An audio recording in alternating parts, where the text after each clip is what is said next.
What up, everybody? And now tuned into the true definition of a sports fanatic. I'm your host, Brandon Lampley, back today with another video. Man, I was deciding whether I wanted to do separate videos on this, but I found an article that kind of sums up, what I've seen over the last 2 days. It's just the disrespect of a few quarterbacks in the NFL. I mean, it's not like these guys aren't scrubs. These guys aren't Daniel Jones. They're not Josh Rosen. They're not Blake Bortles. These guys are actually good at football. And Daniel Jones called it straight there, but hey, it is what it is. But man, it started with Lamar Jackson. I saw just a disrespectful quote about Lamar Jackson. So let me give you that quote real quick before we get into the article. So this is by an anonymous NFL defensive coordinator, and I hate anonymous quotes because you don't put your name behind it, man. This is very cowardly, and it sounds personal.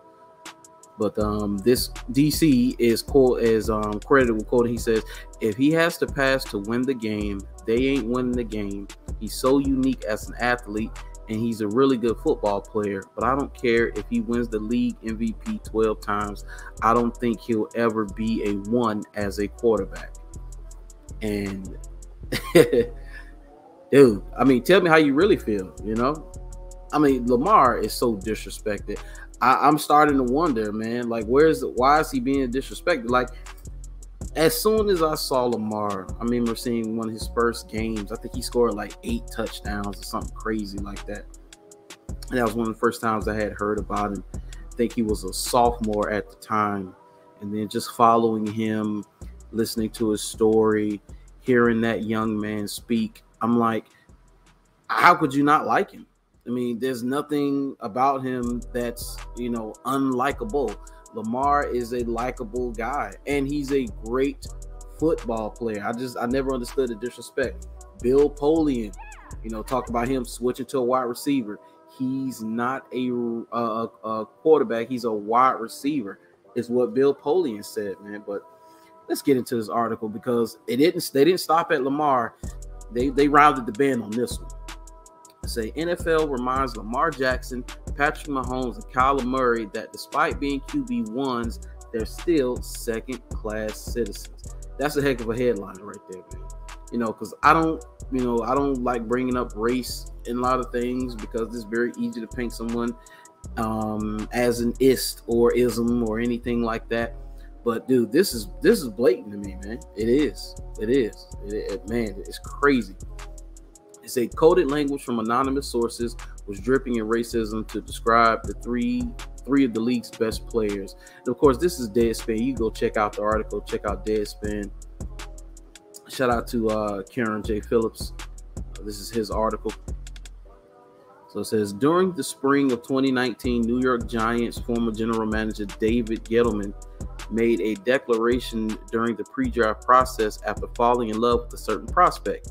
After the 3 series I watched, I saw a professional quarterback. So that's when I was full-blown love, he said about Daniel Jones at the Senior Bowl. The Giants drafted Jones out of Duke, a school where football is 4th on the depth chart behind men and women's basketball and lacrosse, with the 6th overall pick. To date, Danny Dimes has a 12-25 record in the games he started. Calling him mediocre would be kind. And yes, it would be kind. I've never been a Daniel Jones guy. I didn't get the hype. I didn't see it. I'm like, this dude I don't think he's an NFL quarterback. I don't see him succeeding on this level.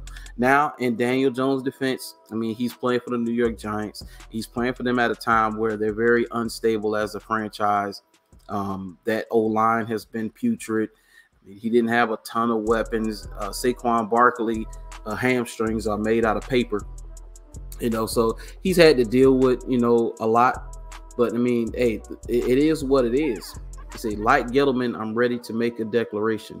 If NFL GMs believe that Daniel Jones looks like a quarterback, then it's probably why so many throughout the league don't respect Lamar Jackson, Patrick Mahomes, Kyler Murray, and other black quarterbacks. This week, we were quickly reminded that all the progress that's been made on the field when it comes to the black quarterbacks in the NFL is surface level at best. stories and quarterback rankings were released in which a defensive coordinator said Jackson would never be a top tier 1 quarterback and that Mahomes played street ball. And then we found out that the Arizona Cardinals put a stipulation in Murray's new contract, which is a 5-year, $230.1 million deal that requires him to have at least 4 hours per week of self-study because they think he's either stupid, ill-prepared, or both.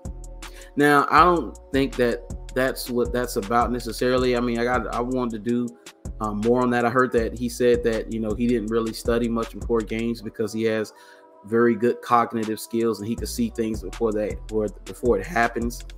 So he didn't study as much. And, you know, if I heard that, I would be, you know, I'm getting, this is my franchise quarterback, and that would take me aback a little bit.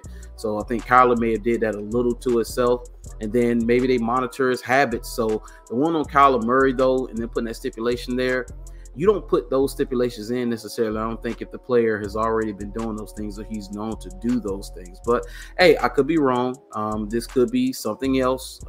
But hey, it is what it is. But now on Lamar and now Patrick Mahomes, especially what he said about Patrick Mahomes, this is absolutely insane.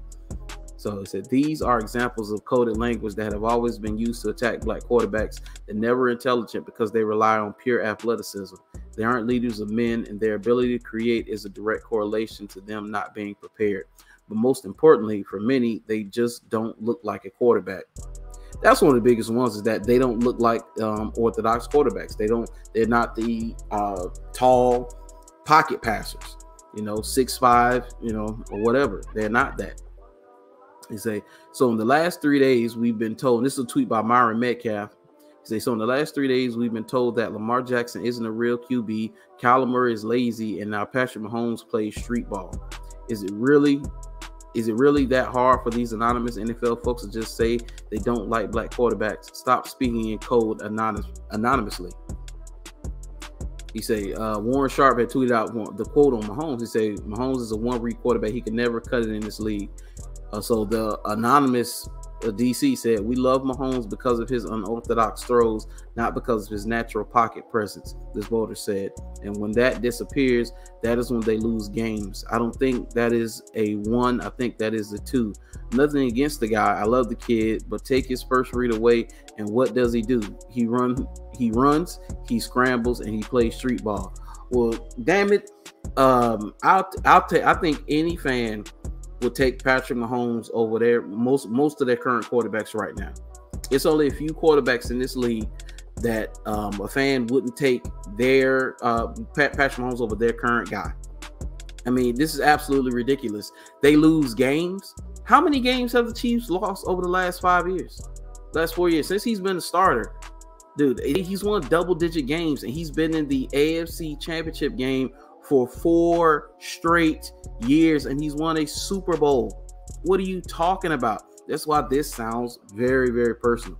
God damn, this ain't even about football no more. This is what coaches, general managers, and talent evaluators, scouts, and executives will say when they get to speak freely under the security of anonymity.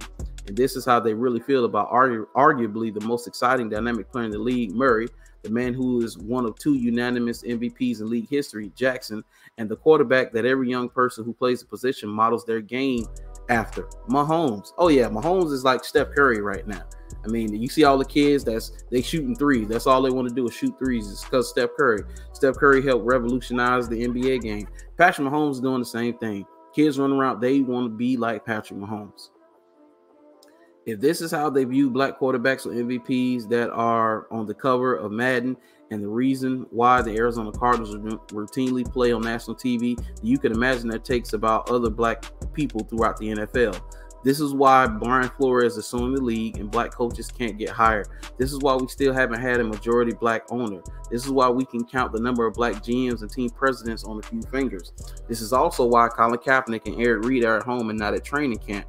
And lastly, this is why Deshaun Watson has the largest guaranteed contract in NFL history, because outside of summer 2020, he made sure he was always a non-threatening company man that made white people feel at ease. which has played a role in why the Good Old Boys Club that runs the NFL doesn't have an issue with the alleged behavior that led to the 20-plus sexual misconduct lawsuits. Because of them, his sins were more than forgivable, if immoral at all. Well, his sins are forgivable because Deshaun Watson is doing something that most of those guys do anyway. When you're talking about men of means, men, high-value men that have money, who are incredibly busy, they don't have time to cold approach and spit game and, hey, shawty, come here, let me holler at you, let me talk to you. No, they don't have time to do that. So what they do, they outsource women. All of them do it. Yeah, your owner, Robert Kraft, got caught doing it, and it was swept under the rug. Tapes were destroyed. So that's why Deshaun is most likely going to get somewhat of a pass on this. But he is still being skewered in the court of public opinion, you know. And it's all about money. It is what it is. It's all about money. You can say what you want to say, but this is about money. Because if Deshaun Watson was a UPS driver, or he delivered packages on Amazon, he wouldn't be in this situation. Nobody would be trying to get money out of him. Because there's dudes who do that, who go get the handies from massage therapists all the time. And these women weren't massage therapists. But I'm going to say that for another video. I'm not going to go off too much tangent on that. He said the plight of the black quarterback has a long history, and as this week proved, it's still a steep uphill battle for melanated signal callers. But in the case of Jackson, he's been targeted since college days, despite being the only football player not named Tom Brady who voters unanimously selected as the best player in football. Say the comments from an anonymous person in the NFL is a reminder that two things can be true. One, we can ask Lamar to do better in the playoffs. Two, the NFL does not know how to talk about black quarterbacks. And dude, that's the first thing they point to is his lack of playoff success. Oh my God, do anybody study quarterbacks? Do you not study that young quarterbacks don't win that often? You've been spoiled because you've seen young quarterbacks win. You saw Roethlisberger win young. You saw Brady win young. You saw Russell Wilson win young. You've seen Patrick Mahomes win titles young and have success in the playoffs young. But what is the common denominator in all of those guys having success in their youth as quarterbacks? They had amazing teams around them. Every single one of them. Ben had the Steelers. He had a hell of a running game. Wide receivers, had a great O-line and a staunch defense. Russell had the Legion of Boom. Come on, son. The Chiefs, dude, the Chiefs were loaded. All Patrick Mahomes had to do was step into the Ferrari and drive it 100 miles an hour with the top down. That's what that was. Come on, dog. You say, outside of Bill Polian once saying that Jackson's NFL future should be as a wide receiver, the slights began before he was a pro. Never forget that despite Jackson winning the Walter Camp and Maxwell Awards along with the Heisman Trophy, ESPN the magazine decided to go with Sam Darnold as the cover boy of their 2017 college football preview edition instead of the reigning winner. I guess Darnold had the look of a quarterback and Jackson didn't, even though he went on to be even better as a junior than he was as a sophomore. He somehow finished third that year for the Heisman, and when the 2018 NFL draft rolled around, Jackson had to sit in the green room as he was the final pick of the first round after white quarterbacks like Baker Mayfield, Darnold, Josh Allen, and major bust Josh Rosen were selected before him. Man, Josh Rosen, super bust. Oh my God. Uber bust. Golly. Baker Mayfield, the jury's still out on him, and Sam Darnold is trash. Come on. Jackson has more Pro Bowl selections than all of them combined. If he was white, he would have been the #1 overall pick that year. Last year, we found out that Jackson was negotiating his own deal. People automatically thought it was a bad move not for him to have an agent, as if it's impossible for a black man to play quarterback in the NFL and know how to read and bargain his own contract. Fast forward now, and the market has increased the numbers for what a quarterback like Jackson can ask for, and then realize how much more he will make from his oncoming deal because he doesn't have to give anyone commission. Every time a new obstacle is placed in front of a black quarterback, they figure out how to overcome it, and like clockwork, the goalposts are quickly moved. This week was a great reminder of that, because to so many that watch, coach, and control the game of football, black men that play the position will always be seen as black quarterbacks, never just seen as a quarterback. He left this lyric from Kanye West from All Fouls Down. He say, even if you in the Benz, you still a ninja in a coupe. And dude, I mean, tell me how you really feel. Please do. Please tell me how you really feel. I mean, the stigma has always been surrounded, just black players in general, but it's especially the black quarterback. These guys have fought hard to fight off those stigmas. I mean, Lamar Jackson is a great quarterback. He's not just a great football player. He's a great quarterback. Patrick Mahomes could possibly be the greatest to ever throw a football when it's all said and done, if he continues on the path that he's on now. 4 straight AFC Championship games and a chip. Come on, man. Are you serious? And an MVP? Are you serious? Is that what we're talking about? Kyler Murray hasn't won anything just yet, but he's an incredibly exciting player, and he's a good quarterback. He stunk up that playoff game. He did. I don't know what was going on, man. He looked like he had some personal stuff going on, maybe, or I don't know. But I know he wants to get that sour taste out of his mouth coming up this year. But as far as Lamar, Patrick, and Kyler's concerned, man, just go out and play your game. Use this as fuel. That's all you need to do. Use this as fuel. It is what it is. This stuff is always going to be here. It's almost kind of pointless to talk about this kind of stuff because you're not going to change people's minds. They're always going to feel this way. They're always going to have their opinions. They're always going to say what they want to say, especially if they can do it behind the screen and be anonymous about it. They don't have to attach their name to it. So, I mean, it is what it is. But, going forward, just play your game, man. Tune out all the noise and play your game. And that's what those guys do. That's what Lamar does. I'm sure that's what Patrick does. And I'm sure that's what Kyler's going to do, man. But, man, let me know what your thoughts is. Appreciate you guys tuning in. Make sure you like, share, and subscribe, man. And I will catch you guys on the next one.